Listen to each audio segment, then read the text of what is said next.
ko uko ndi gusenga nahumirije noneho ntabwo wa mwana nari muteruye ahubwo wamuzanye yaramufashe ndasenga muri kwa gusenga mpumirije kumbi Imana iri gukora ibitangaza wa mwana yahise imukiza amaguru ararambuka amaguru amaze kurambuka ndashidutse ngiye kumva numva mu iteraniro urusaku rwinshi cyane abadamu ndetse n'abandi bantu babonye ibibaye basohotse mu iteraniro barirukanka bavuza induru nanjye ndakanuye mbona amaguru ararambutse nanjye ngira ubwoba nabirukanse inyuma nanjye ndiruka kuko n'ubwa mbere nari mbibonye nanjye ndirukanka ndahunga irotoyereye undi inzozi bati rero nabonye irobe rya Seyiri rimanuka mu rugerero rimaze kumanuka rigwa hejuru y'ihema ryacu kandi ihema rigwa rigaramye Imana ntabwo icubahiro haleluya haleluya haleluya amahema y'abademoni agomba kugwa agaramye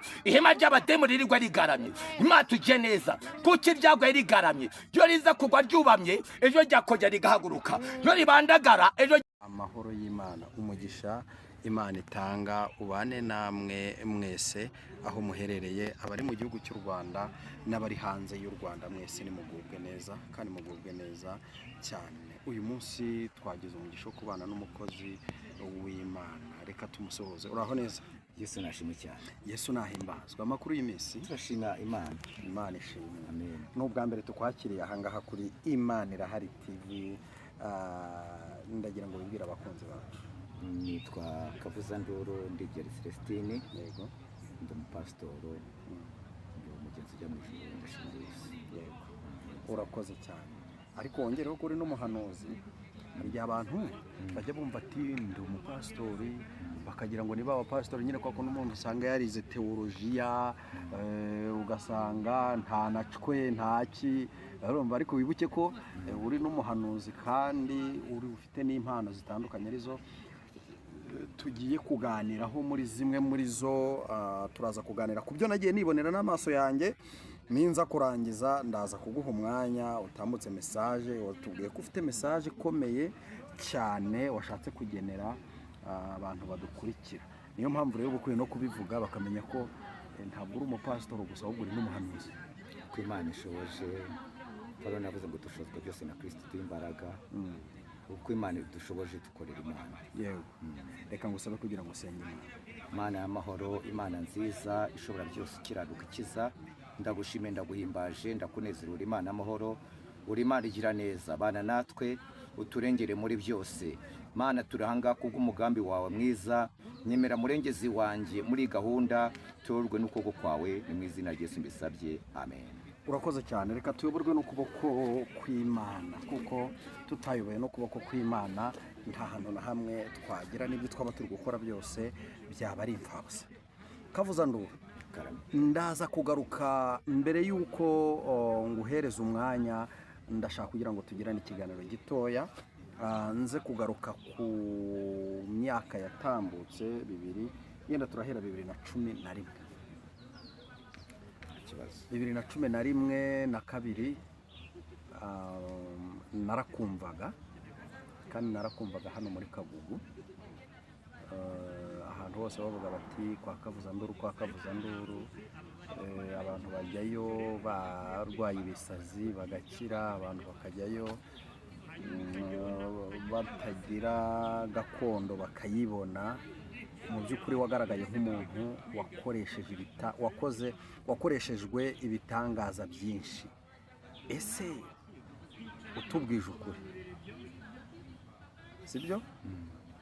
Tubwize ukuri kugira ngo yenda n'abakunzi bacu nyine babimenye uko Imana yakoranaga nawe kera n'uyu munsi muracyakorana. Ntabwo ndi bugushyire mu gika cya babandi bakoranaga n'imyuka mibi, kuko ngenda kuzi bihagije nta myuka mibi. Ni Imana yakoranaga nawe muri ibyo bihe. Yenda ubu ngubu barafunze, bagiye bafunga ahantu hatandukanye, ariko se uracyari umwizerwa imbere y'Imana? Ndacyakorera Imana kandi mfite inshingano zo kuyikorera kugeza mpfuye. Ndacyakorera Imana. Imana iracyakwizera uko yakoranaga nawe, iracyagukoresha, uracyasengera abarwayi bagakira. Ndacyabasengera. Ni ukuri. hari akantu kajyanye no gusengera abarwayi nabonye ngira ngo uze kuza kunsobanurira.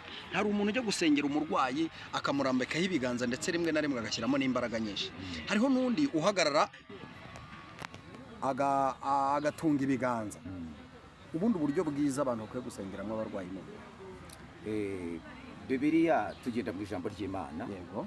Bibiliya iravuga ngo mubashe Imana yahaye abakozi b'Imana. Yesu yaravuze ngo mbahaye ubutware muzarambika ibiganza ku barwayi bakiri.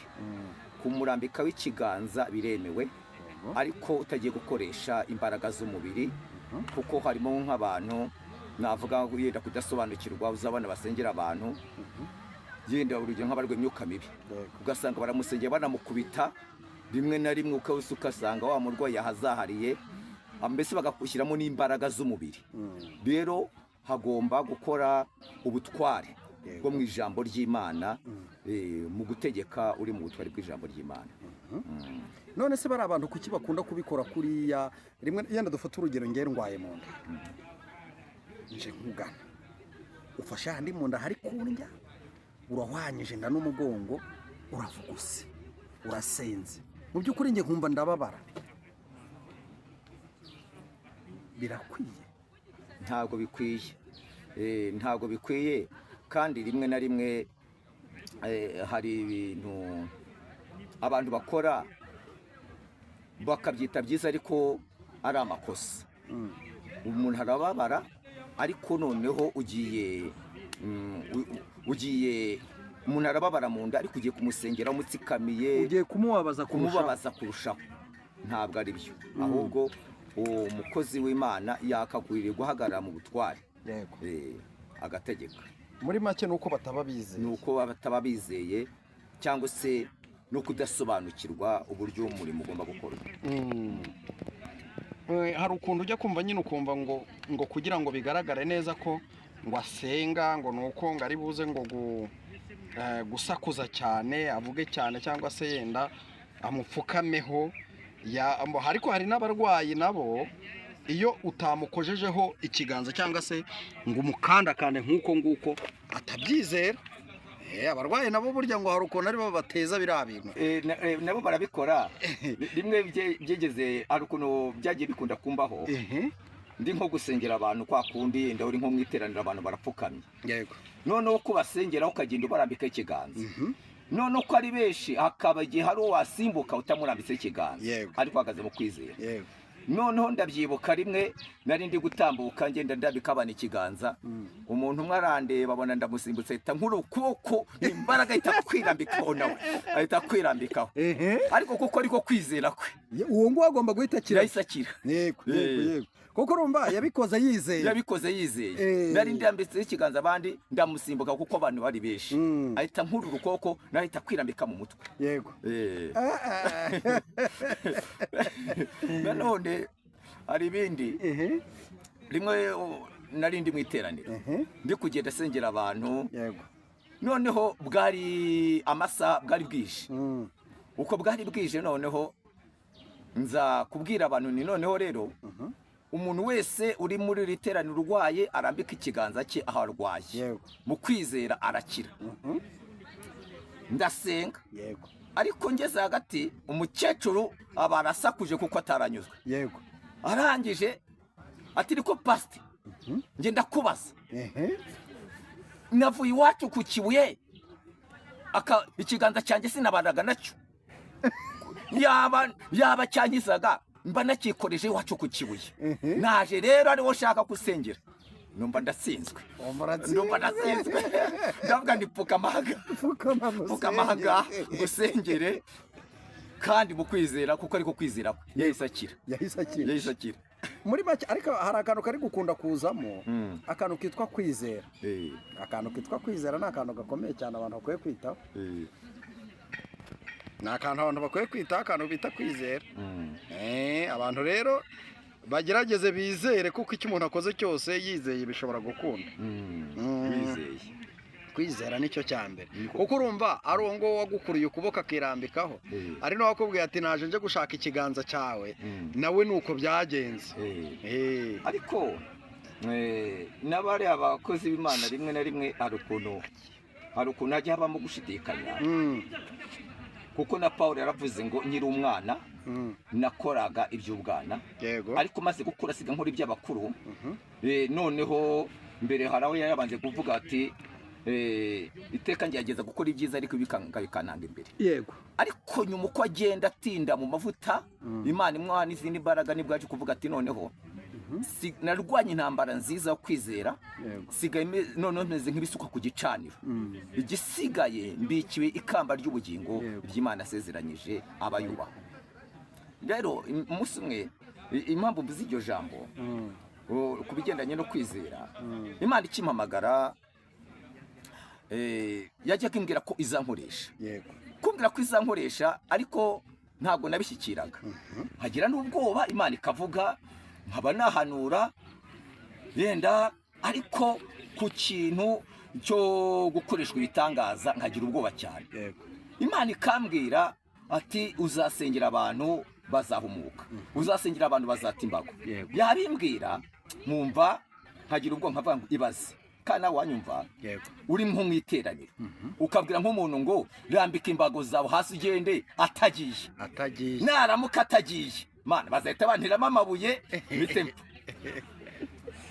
noneho rero umunsi umwe ntibivuga gutyo ndagenda asanga ahantu inyoni yapfuye iri gusamba ndavanga kugira ngo nizere ko bya bintu Imana imbwira izankoresha koko bizaba ndavanga ngiye gusengera inyoni nizuka ndahita amenya ko ya Mana izankoresha izabana nanjye ndagenda kwa kundi uvuga ngo umuntu asengera abantu yashyizemo imbaraga ndagenda no kuri ya nyoni ndasenga mu izina rya Yesu Kristo wa Nazareti mpagaze mu butware bw'Imana mpagaze muri rezo y'Uwiteka Imana Mana avuze ko mpaye imbaraga zo gutegeka ndategetse wanyu niwe zuka mu izina rya Yesu Kristo wa Nazareti ndagwagurukije mu izina rya Yesu Kristo inyoni aho kuhaguruka irapfa burundu irapfa burundu irarangira ndavuga ndeyeyo ndabane none ndasekewe ndabane ibi ntabirimo ndongera kabiri nsanga ahantu muri jaride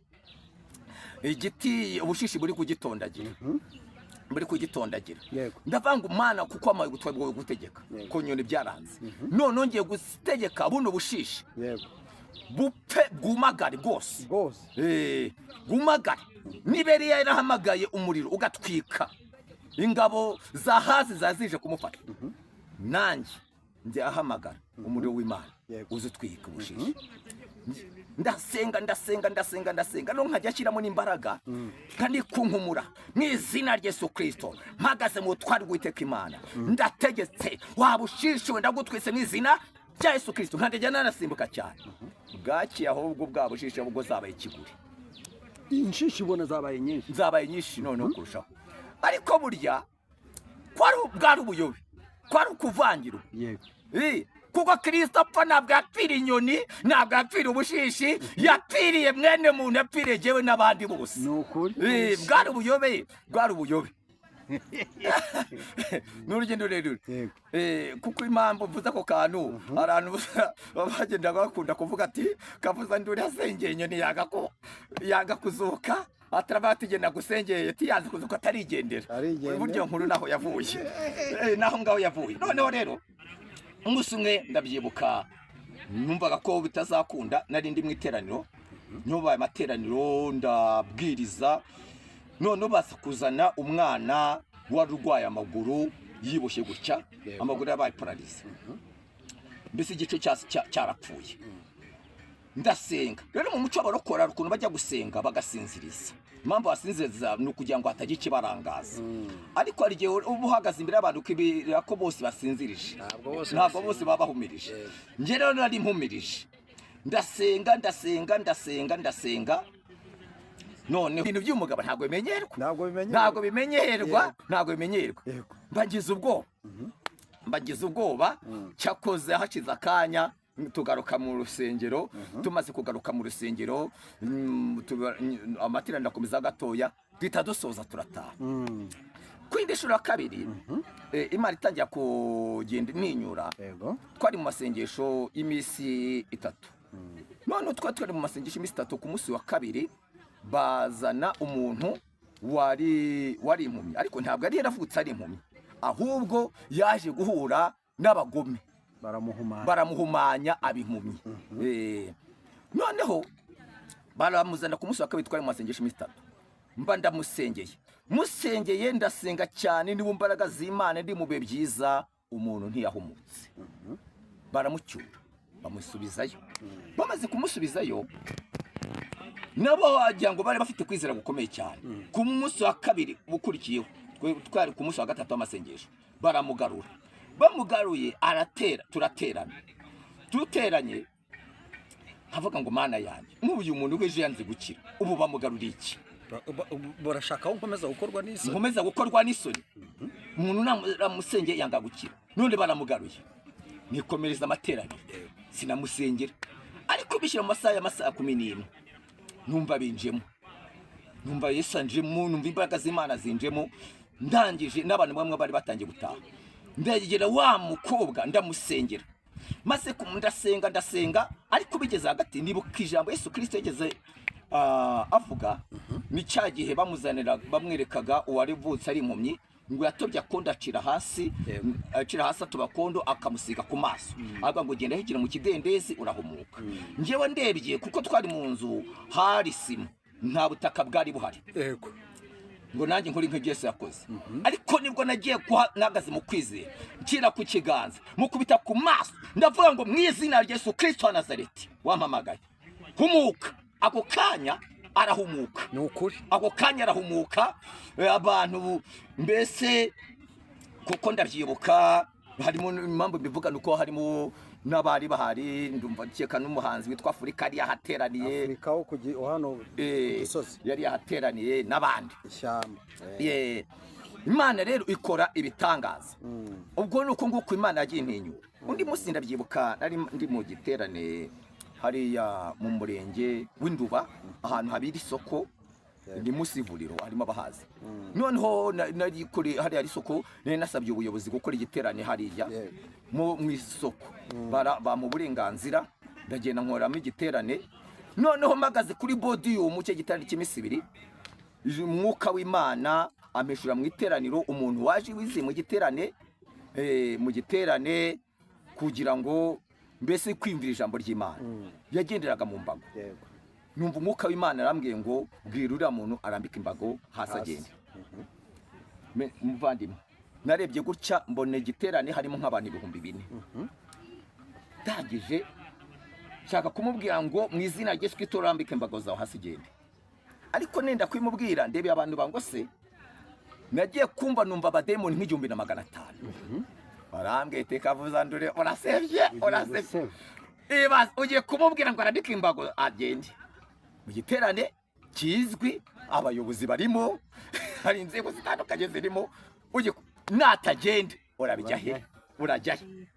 Ndihangana byajwe ndagirengagiza, ndakomeza ndabwiriza, ariko nagaruka ngo bwira uriya muntu arambike imbago ze hasi agende. Mvugo nabwo nagiye kumva imbaraga nyinshi ziramfashe, ijwi rambwira ngo mubwira ambike imbago hasi agende. Ndavuga ngo mu izina rya Yesu Kristo wa Nazareti, rambika imbago zawe hasi ugende, Imana yaguhagurukije. Nta nubwo namurambitse ikiganza, ako kanya Imana iramuhagurutsa arakira. Bamwe mu bantu b'abayobozi bari bahari, bamwe baje guhinyuza, umwe yavuye muri tente twari twateye, araza aza kumwegera ngo arebe koko ko akize, kuko tugomba kwemera ko abantu babonye. Asanga arakize. Imirimo ye rero Imana ikomeza aho ngaho.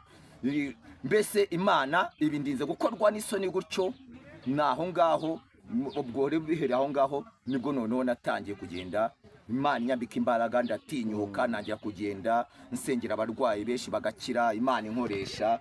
Ariko si jewe, ni Imana mu ijuru yabikoraga. Nibyo twese turabizi, twagiye tubibona, ni birebire, ntabwo twavuga ngo tuzabirangize, ahubwo tugeze ku kindi gice cyo kugira ngo, kuko ntidukora ikiganiro kirekire, tuguhereza umwanya utugezeho message noneho Imana yaguhaye uno munsi, kuko tuzakorana byinshi, tuzagenda tubigarukaho, tugaruka ku mirimo n'ibitangaza Imana yagiye gukoresha, ariko tubivuze twaza gusoza tutaratamutsa message yakuzanye. Karibu. Urakoze cyane. reka dusome ijambo ry'Imana dusanga hano mu butumwa bwiza bwa Yesu Kristo ko bwanditswe na Yohana. Turasoma ibice byaho 11 ndetse n'umurongo waho wa 25. Aravuga ngo Yesu aramubwira ati nijye kuzuka n'ubugingo, unyizera naho yaba yarapfuye azabaho. Izina ry'Imana bw'icyubahiro. Iri ni ijambo ry'Uwiteka Imana Yesu ubwe wivugaga yihamiriza. Haba ngo nijye kuzuka n'ubugingo, unyizera naho yaba yarapfuye azabaho. Message nzanye nuko Imana ije kuvana abantu mu rwobo bamazemo igihe kinini. Mu rwobo bamazemo igihe kinini. N'Imana ije ivana abantu mu rwobo, n'Imana ije ikora imirimo n'ibitangaza. Nari natangiye ndi kuvuga ku mirimo y'Imana, ku mbaraga z'Imana, uburyo Imana ibohora, uburyo Imana igira neza, uburyo Imana ikora imirimo n'ibitangaza. Izina ry'Imana yacu nirihabwe icyubahiro. Kuko Yesu Kristo aje yakore mu mbaraga. Kristo aje yakore mu mbaraga. Ubundi mu isezerano ribanza rya kera Yesu yakoreraga mu gihe nako Imana yakoreraga mu bimenyetso. Yakoreraga mu bimenyetso. Igihe cya Mose Imana yamwigaragarije mu nkoni ageze ku nyanja itukura, nibwo arambuye inkoni hejuru y'inyanja, inyanja yasaduka barambuka. Igihe cya Eliya Imana yigaragarije muri serwakira. Igihe cya Elisa Imana yakoreye mu mwitero ageze kuri Yorodani icekamo kabiri. Igihe cya Yosuwa Imana yakoreye mu rubura. Igihe cya Gideyoni Imana yakoreye mu muri n'ibibindi. Igihe cya Dawidi Imana yakoreye mu muhumetso ndetse n'ibuye.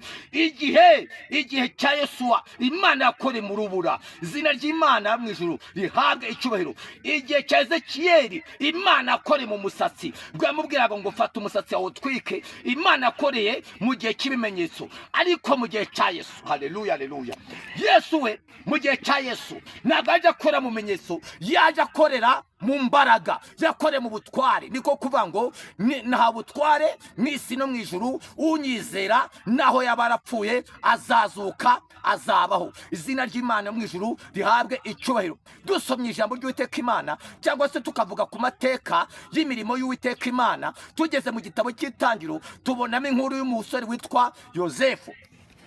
Uyu Yosefu bene se bamugira ishyari, bamujugunya mu rwobo, bamuta mu rwobo, aragenda mbese bamugambanira Imana ihari, bamujugunya Imana ihari, bajya inama yo kumugira nabi Imana ireba, bamuta mu rwobo Imana ireba, barangije bamusigamo. Bageze ariko mbere ko bamwica nako bamugira nabi, umwe yatanze igitekerezo. Amaze gutanga igitekerezo bati two kumwica, ahubwo reka dufate umwambaro we tumwambure, tusiga amaraso, tuzawushyira data Yakobo, tuzavuga ko inyamaswa y'inkazi yamuririye mu ishyamba. Imana tuje neza. Wari uzi ko hari igihe abantu bateranyira bagakora inama yo kwiga ku muntu, hari kwijuru gateranya inama yo kumurengera. Hari igihe abantu bateranya inama yo kurenganya umuntu, ari kwijuru gateranya inama yo kumurenganura. Bamutaye mu rwobo, nta muntu n'umwe wari uhari, nta muntu n'umwe wari uri kumwe nawe. Imana tuje neza. Hari igihe ushobora kubura Imana mu kagerageza ukoroshye, ariko ukazayibona mu kibazo gikomeye. Imana ishobora kudaseruka mu bicurane, ariko igaseruka muri kanseri. Ishobora kudaseruka muri malaria, ariko igasohoka kuri diabete. Nje kuvuga ngo mwijoro hari Imana ikina finale. Bamugambanira Imana ihari, bamugira nabi Imana ihari, bamuta mu rwobo Imana ihari, ariko igihe kigeze Imana iza gukina finale, iza gukina finale. Ndi kuvuga ngo nta hari Imana itavana umuntu, nta n'ahantu heza Imana itakugeza, ntabwo burubaho Imana itakuvanamo. Rebi konsi kontarabo, nta rwobo rubaho Imana itavana mu muntu. muntu, hejuru y'imbaraga z'abadayimoni hari imbaraga z'Imana, hejuru y'ibiteye ubwoba hari imbaraga itabara, hari imbaraga z'Imana, hari Imana ibohora, hari Imana ijya neza, hari Imana izura, hari Imana ibeshaho, hari Imana ijya neza, Imana ikiza, hari Imana irema imirimo n'ibitangaza. Izina ryo mu ijuru Imana yacu rihabwa icyubahiro. Haleluya, haleluya, haleluya, haleluya.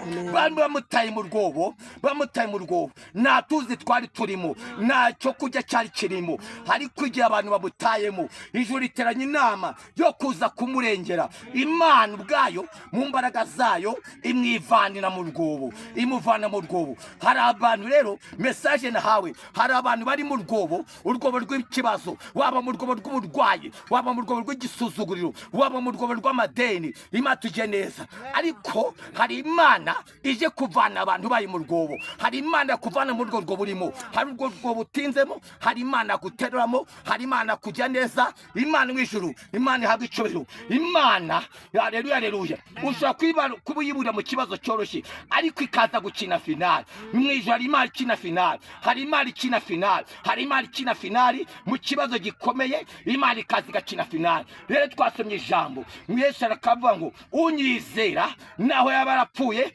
azabaho. Haleluya, haleluya, haleluya. Azabaho, azabaho. Yebwe yaravuze ngo nijye mutsima amaruso zo mu ijuru, basogokuruza baremane mu butayu, ariko barapfuye.